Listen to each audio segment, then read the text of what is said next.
25 ans après le génocide de Srebrenica, Hasan Hasanovich se bat contre les négationnistes. Il travaille au mémorial qui commémore la tuerie de masse qui s'est déroulée dans la partie serbe de la Bosnie-Herzégovine. S'il a survécu au massacre, son père et ses frères jumeaux ont été tués. Leurs restes n'ont été retrouvés que des années plus tard. Quelqu'un a appelé ma mère pour lui dire que mon père avait été identifié. Même chose lorsqu'on a découvert le corps de mon frère. Il était très important pour nous de les retrouver, même si ça a bien sûr été un moment très douloureux. Pouvoir les enterrer nous a permis de faire notre deuil.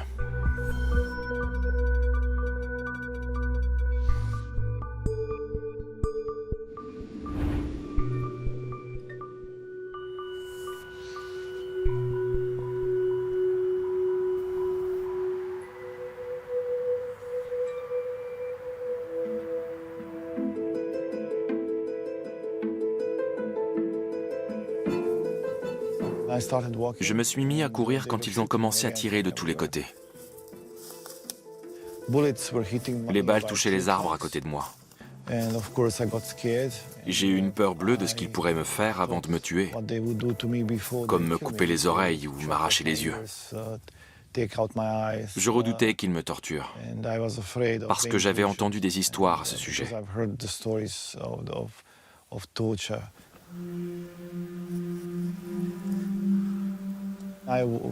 Je me suis demandé si je reverrais ma famille un jour. J'avais 19 ans et je ne pouvais pas croire que j'allais mourir. C'est dans ces forêts qu'en 1995, les soldats serbes de Bosnie ont traqué des musulmans non armés qui fuyaient Srebrenica afin de rejoindre la ville de Tuzla sous contrôle bosniaque à une centaine de kilomètres de là. Les blessés criaient au secours, mais personne ne pouvait leur venir en aide. Le sol était jonché de centaines de morts. L'odeur des cadavres empestait l'air en cette chaude journée de juillet.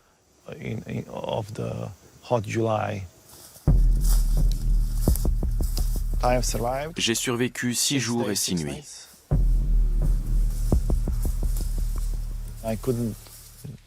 Je n'arrivais pas à y croire. J'étais à la fois heureux et triste. Heureux d'avoir survécu, mais triste que mon père, mon frère jumeau et mon oncle ne soient pas là.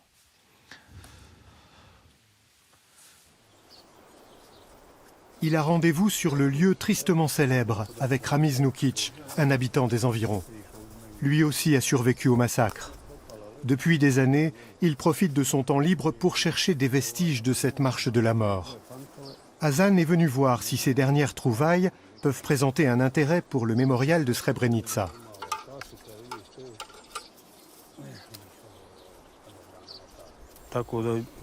Ça vient d'un parachute. Et je crois que cette veste appartenait à un membre de l'aide humanitaire à Srebrenica. Nous sommes dans la région qui a connu l'une des pires attaques et qui déplore le plus grand nombre de morts en une seule fois. Environ 1 millier de personnes ont été tuées ici. Ramiz Nukic a recherché les corps de son père et de ses 2 frères durant des années. Il a découvert de nombreux squelettes. Un jour, les restes de sa famille ont été retrouvés dans une fosse commune, mais il poursuit sa quête d'ossements. Aujourd'hui encore, il tombe régulièrement sur des bouts de cadavres. Il en avertit les médecins légistes de Tuzla, qui mènent alors des investigations sur place. Voici un fémur, une capsule articulaire et des os de main. J'ignore s'ils appartiennent au même corps. Ce sera aux experts de le déterminer.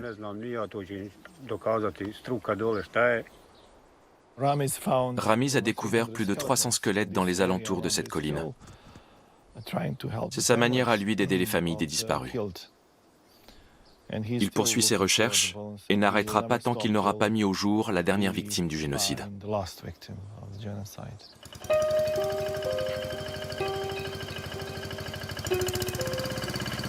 Comme Hasan, Ramiz a réchappé au massacre.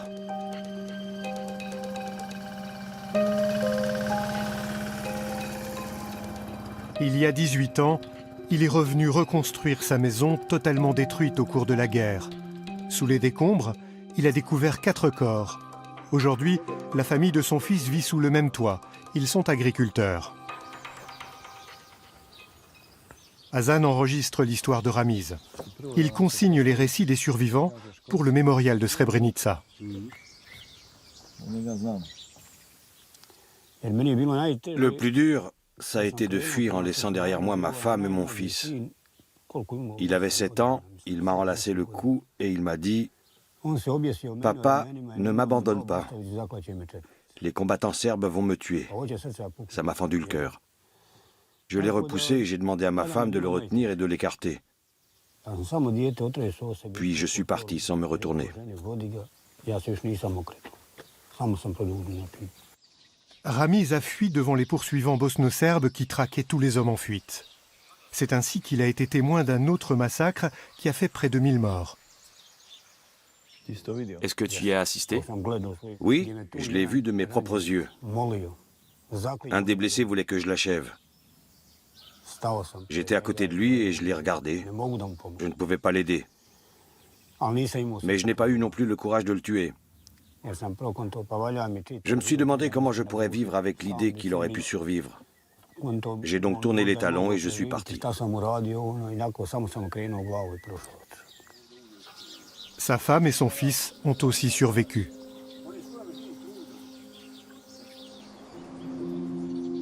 À Srebrenica, les atrocités de la guerre ont laissé des traces. L'ancienne petite ville minière florissante dans la partie serbe de la Bosnie est devenue emblématique du massacre de masse. Le mémorial du génocide est situé à quelques kilomètres.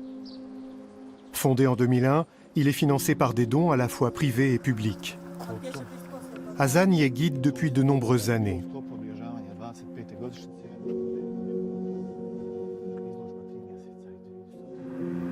Durant la guerre, ces halles se trouvaient dans la zone de sécurité de l'ONU.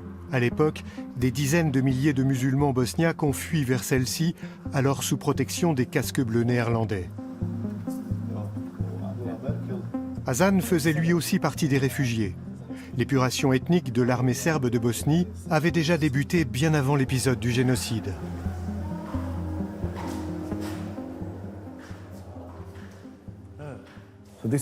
Cette scène se passe début avril 1992 dans la ville de Bijeljina. On voit une famille qui a été abattue en pleine rue. Après les avoir tués, ce soldat les roue encore de coups de pied. Et là, on lit le désespoir sur le visage d'un homme qui veut rester en vie. Après la dislocation de la Yougoslavie, les nationalistes bosno-serbes ont combattu leurs voisins musulmans de toute leur haine. Abattre, violer et affamer, telles étaient les méthodes de la SDG, la garde des volontaires serbes. Connue sous le nom de Tigre d'Arkan, ce groupe paramilitaire voulait créer une grande Serbie en procédant à un nettoyage ethnique. Vous pouvez trouver d'autres vidéos sur Facebook. 25 ans après le génocide, ce qui s'est vraiment passé tombe dans l'oubli, notamment parmi la jeune génération. En juillet 1995, des caméramens de l'armée de la République serbe de Bosnie filment l'invasion de Srebrenica et la fuite des habitants musulmans. Le général Ratko Mladic, condamné par la suite pour crime de guerre, célèbre son triomphe. À quelques kilomètres de là, la zone de sécurité de l'ONU est dépassée par l'afflux de réfugiés. Menacé par les troupes du chef de guerre, le bataillon onusien bat en retraite et abandonne des milliers de réfugiés à leur triste sort.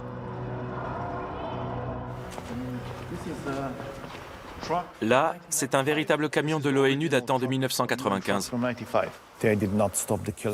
L'ONU n'a arrêté ni le massacre des civils, ni le viol des femmes et des filles. Elle n'a rien fait pour que les hommes et les garçons ne soient pas séparés des femmes au cours des déportations. Elle s'est bornée à regarder le spectacle de ces crimes.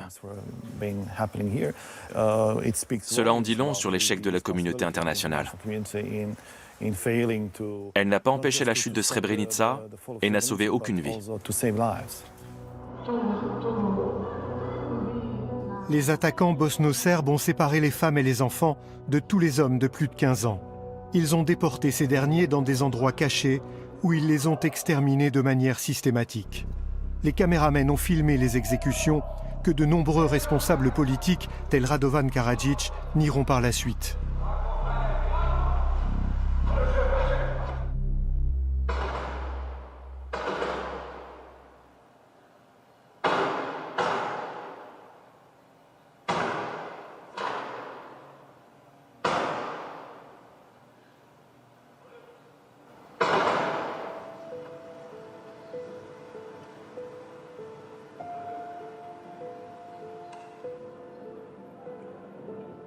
Bien avant le retrait des forces onusiennes, beaucoup de réfugiés avaient pressenti ce qui allait arriver. 12 000 hommes et adolescents ont fui dans les forêts, notamment Hazan, ici à l'image.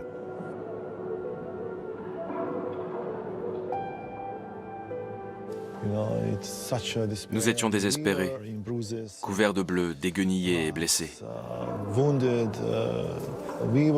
On aurait dit de véritables morts-vivants. Quand je suis arrivé à Tuzla, j'ai retrouvé ma mère, mon frère cadet et mes grands-parents maternels. Ces gens marchent pieds nus comme moi. Seul un tiers de ceux qui ont pris la fuite ont survécu. Les autres ont été tués. Avec plus de 8000 victimes, il s'agit du plus gros massacre de masse en Europe depuis la Seconde Guerre mondiale.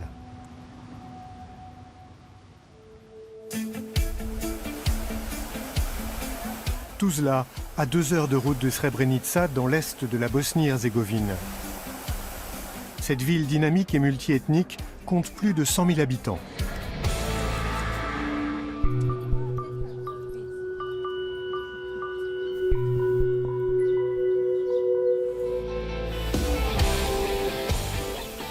Muamer Cevic et Hazan se connaissent de longue date. Muamer vit à Tuzla depuis seulement quelques semaines. Il y étudie le droit et doit bientôt passer ses examens d'État à l'université de la ville. Hazan veut aussi consigner son témoignage pour le mémorial. Depuis 1 an, il a déjà réalisé plus d'une centaine d'entretiens.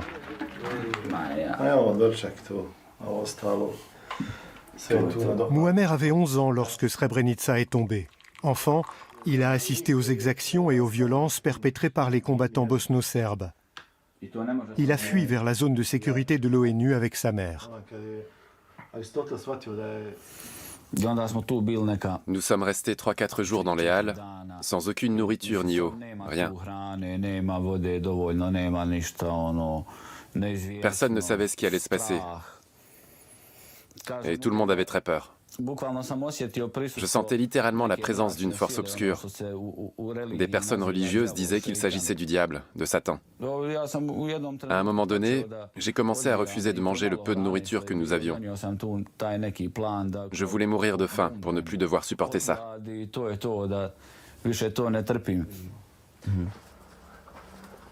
À ce jour, ni Hazan ni Muamer n'ont reçu d'aide psychologique.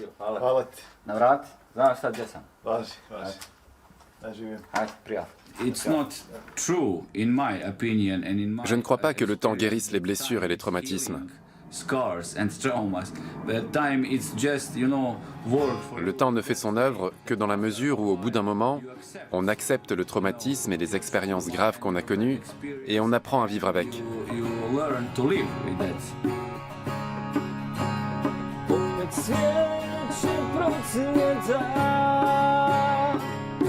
Écrire des chansons et faire de la musique avec des amis aide Muamer à chasser ses sombres souvenirs.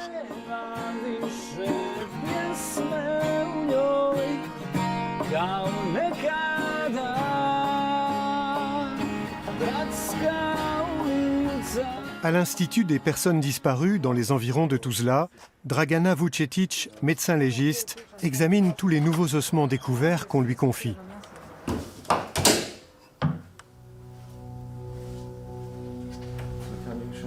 Dans la chambre froide reposent des milliers de restes humains issus de fosses communes et non encore attribués.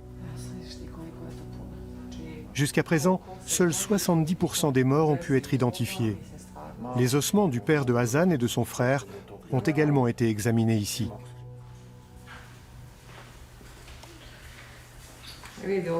Nous avons rassemblé ces restes d'un homme retrouvé en 3 endroits différents. La plupart dans une même fosse commune, le torse et le crâne dans une autre.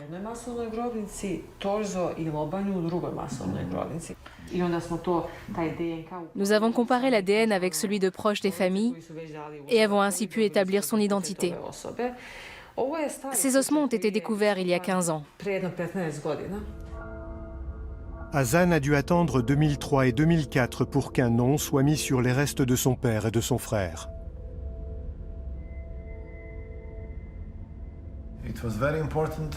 Il était très important pour nous de les retrouver, même si ça a bien sûr été un moment très douloureux lorsqu'on nous a annoncé qu'ils avaient été identifiés.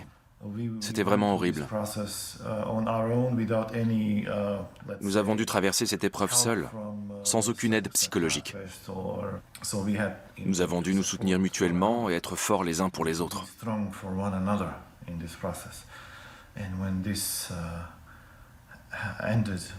Pouvoir les enterrer nous a permis de faire notre deuil.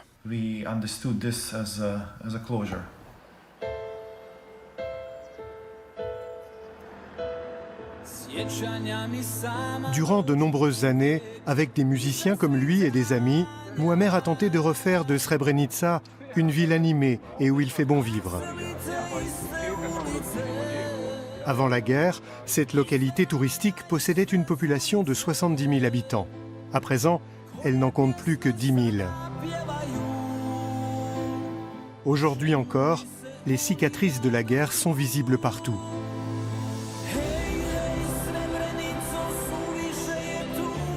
Durant 12 ans, Muammer a contribué à la construction de cette maison des jeunes en rassemblant des soutiens financiers des Pays-Bas et d'Allemagne. Il a recours à la musique pour rapprocher les peuples. L'idée était de rassembler les jeunes et d'inviter de nouveaux artistes des Pays-Bas, d'Italie et de France. C'était bien, et ça a redynamisé la ville. Ici, la ségrégation passe aussi par les bars. Il y a les bars serbes et les bars bosniaques, et je voulais effacer la frontière entre eux.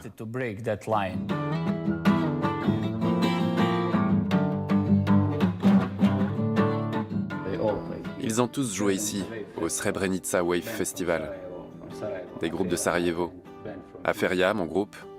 Un groupe d'ici, Novi Sad, de Serbie. Voilà mon groupe.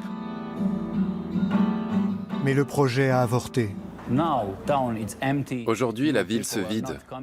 Il n'y a pas de nouveaux arrivants. Il ne reste que le mémorial. Toute la ville est une sorte d'immense tombeau. Un grand trou noir, comme je l'appelle. C'est ma ville, mais elle est désertée. Il n'y plane que la terreur du passé. Je n'ai pas envie de fonder une famille dans une atmosphère comme celle-là. Je dois trouver une autre solution, un autre endroit.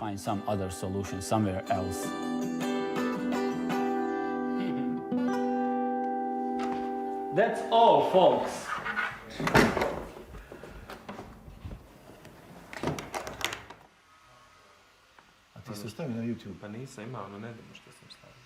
Au mémorial, Hasan et son collègue montent une vidéo sur les sites où les massacres ont été perpétrés. Pour mener à bien leur projet de documentation, ils comptent sur des dons privés.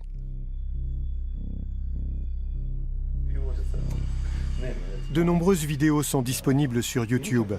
Les entretiens avec les survivants sont également mis en ligne.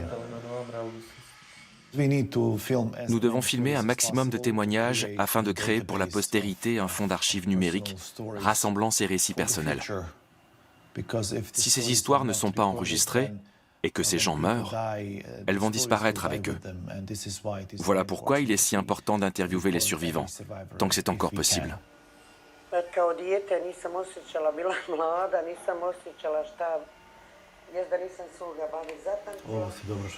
Je trouve ça bien que tu aies mis ces photos en évidence en arrière-plan. Son mari a été fait prisonnier par l'armée bosno-serbe, qui l'a contraint à crier le nom de son fils afin qu'il sorte de la forêt et se rende.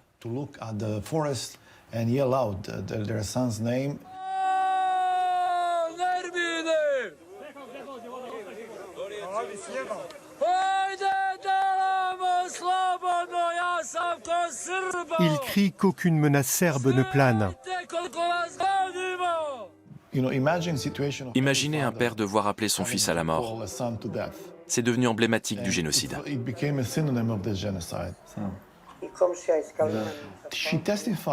Elle a témoigné devant le tribunal pénal international à La Haye. Toute sa famille a été exterminée. Elle a perdu son mari ainsi que ses 2 fils et vit seule depuis 25 ans. Le plus dur, c'est quand je prépare à manger. Pour qui? Pourquoi? À quoi bon cuisiner? Tout me pèse. J'ai l'impression d'avoir été enterrée vivante. Quand il a le temps, Hazan rend visite à Salia Osmanovic. Ce satané coronavirus. Comment vas-tu? Viens, entre. Comme elle n'a plus aucun parent de sexe masculin, elle perçoit une aide financière de l'État. Hazan l'avait préparée à comparaître devant le tribunal pénal international pour l'ex-Yougoslavie, car elle constituait un témoin important. À la barre, elle a tenté de regarder Ratko Mladic dans les yeux, mais il ne lui a pas adressé un seul mot. Elle est convaincue que les criminels de guerre devront expier leurs crimes dans l'au-delà. On lui demande souvent pourquoi, alors qu'elle a perdu toute sa famille, elle est retournée vivre dans sa maison après la guerre. J'ai décidé de revenir à l'endroit où j'ai vécu avec mes enfants et où je les ai élevés. Je me sentais suffisamment forte pour ça. Je suis forte. Et jamais je n'ai regretté mon retour, j'en suis fière. Ça doit être dur pour toi, quand tout te rappelle leurs souvenirs. Bien sûr que c'est dur, tout est difficile. On se dit toujours qu'ils vont revenir un jour. Mais je suis assez forte pour vivre avec ça. Je ne suis pas la seule mère à avoir tout perdu. Parler sans cesse de sa perte publiquement fait partie de sa vie. Quelqu'un lui a offert un chapelet avec le nom de ses enfants tués. Ils s'appelaient Nermin et Edine.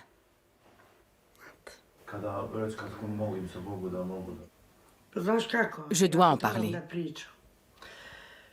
Il ne faut pas que ça tombe dans l'oubli. C'est la vérité.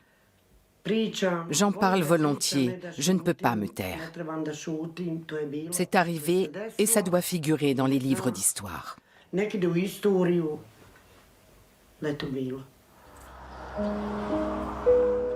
Non loin de là, dans ces entrepôts près du village de Kravitsa, des centaines d'hommes et d'adolescents faits prisonniers ont été exécutés en juillet 1995. Mais aucune plaque ne commémore ce crime. À quelques minutes à peine, se dressent les monuments des héros en hommage aux combattants bosno-serbes. Et encore quelques kilomètres plus loin, à côté d'un mémorial monumental, une banderole célèbre le général Ratko Mladic, criminel de guerre. Nedjad Avdic a lui aussi survécu à un massacre de centaines de prisonniers par fusillade. Il se bat aux côtés de Hazan contre les négationnistes qui refusent de reconnaître le génocide, malgré les preuves accablantes d'une tuerie de masse à Srebrenica. Les 2 hommes ont publié un rapport sur le sujet. Les négationnistes sont de plus en plus agressifs. Ces derniers temps, ils sont particulièrement actifs et contestent des preuves et des faits internationalement reconnus. Voici Peter Handke, le dernier lauréat du prix Nobel de littérature. Il s'agit d'un négationniste notoire. C'est un énorme scandale. Aujourd'hui, nous les survivants, les victimes, devons mener un combat contre ceux qui nient ce crime. Si ça continue, d'ici 10 ans, nous assisterons au triomphe des méchants et des criminels de guerre. Et ma fille devra peut-être s'excuser auprès de leurs sympathisants parce que j'ai survécu.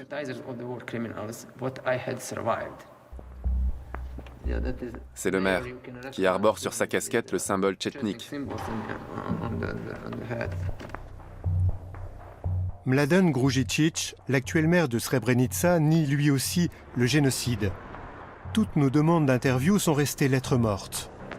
Comme autrefois, il continue à autoriser dans sa ville des défilés en l'honneur des criminels de guerre. Et même à l'échelle nationale, les politiques sont nombreux à ne pas employer le terme de génocide. Le président serbe, Aleksandar Vučić, persiste à parler d'actes de criminels isolés. Malgré tout, Zlata Muminović, la mère de Muammer, est restée à Srebrenica. Elle est femme au foyer par nécessité car elle ne trouve pas de travail. De nombreux parents à elle ont quitté la ville. Jusqu'à récemment, Muammer vivait encore avec elle à la maison. Désormais, il vient régulièrement lui rendre visite. Comment je vais? Pas bien. Je ne sais pas si je suis vivante ou morte. Je n'ai personne à qui parler, aucun ami, on n'a rien.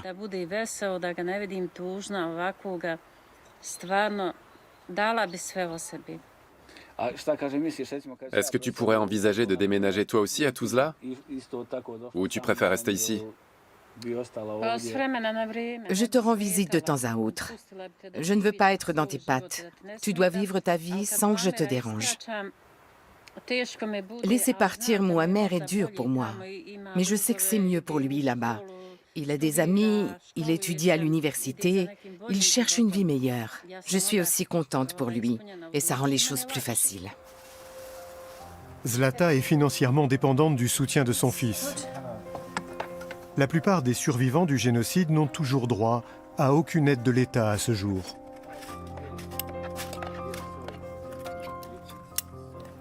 Demain, on pourrait très bien se retrouver sans rien. Personne ne sait comment les choses vont évoluer. Elle souffre aussi d'une grave dépression à cause de toute cette situation. Ces 5 dernières années, ça n'a fait qu'empirer. Personne ne vient la voir pour lui demander si elle a besoin d'aide. On lui dit « Tu as un fils qui est responsable de toi et doit te prendre en charge. »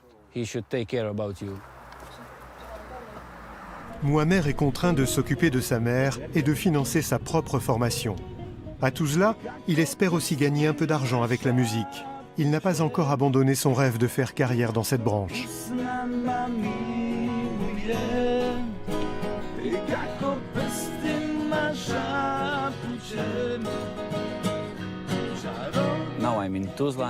Je suis maintenant à Tuzla.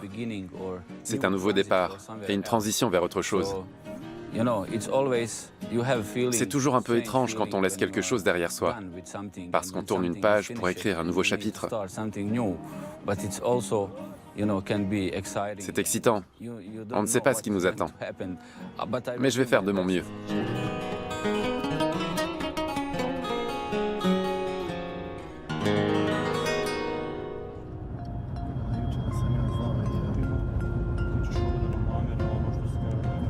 Hasan et son frère rendent visite à leur mère qui habite dans les environs de Tuzla. Après la guerre, la famille a quitté la partie serbe de la Bosnie pour rejoindre la région multiethnique voisine. La famille a ainsi mis un terme à une longue histoire jalonnée d'expulsions. Car dès 1992, l'armée serbe avait détruit leur village comme des centaines d'autres villages musulmans de Bosnie.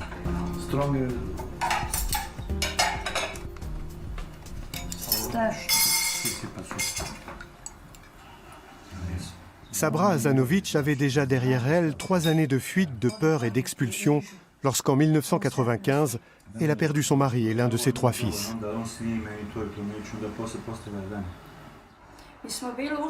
Nous devions vivre et dormir dans la forêt.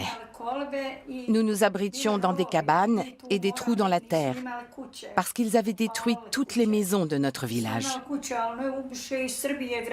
Depuis la Serbie, ils tiraient sur nous des obus avec leurs chars.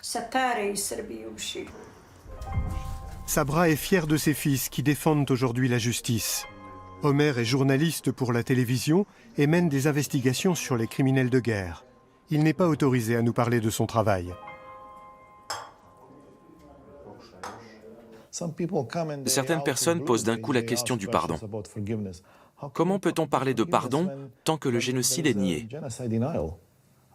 L'élite politique serbe le rejette en bloc. Je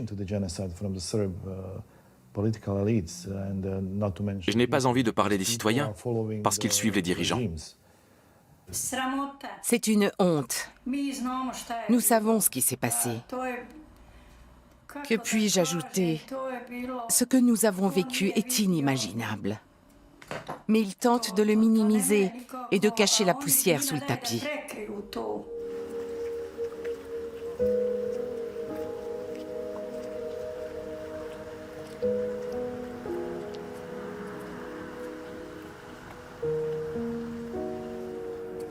Hazan se rend régulièrement dans le cimetière pour les victimes musulmanes du génocide, situé à côté du mémorial. Ils sont enterrés ici, mon père et mon frère.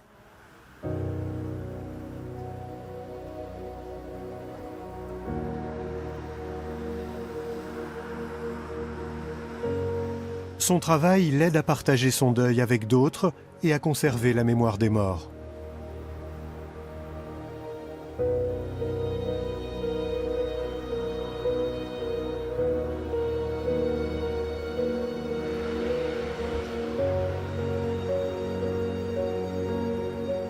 Les proches de Hazan, Ramiz et Salia, sont enterrés ici.